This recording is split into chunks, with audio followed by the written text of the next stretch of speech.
بسم اللہ الرحمن الرحیم۔ آج ہم حرف کے بارے میں پڑھیں گے۔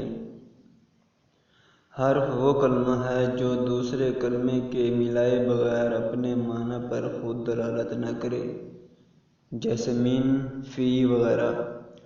اس کو حرف اس لیے کہتے ہیں کہ حرف کا معنی ہے کنارہ، تو چونکہ یہ کلام میں مسند اور مسند الیہ نہ ہونے کی وجہ سے اصل مقصود نہیں ہوتا، تو گویا کہ یہ کلام میں ایک طرف واقع ہوتا ہے۔ اس کی دو قسمیں ہیں، حرف اصلی، حرف زائد۔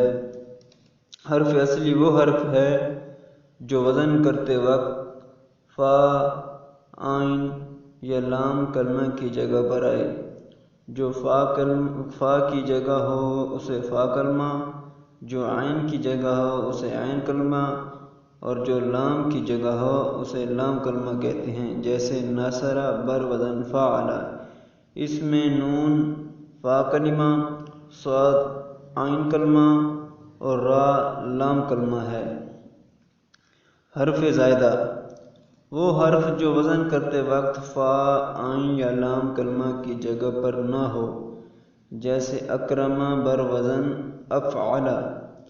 اس میں کاف فا کی جگہ، را عین کی جگہ اور میم لام کی جگہ ہے، اس لیے کاف، را، میم اصلی ہیں اور باقی حمزہ زائد ہے۔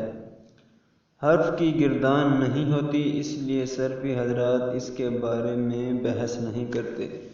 اگلے سبق میں ہم باب دوم یعنی 6 اقسام کے بارے میں پڑھیں گے۔ السلام علیکم ورحمۃ اللہ وبرکاتہ۔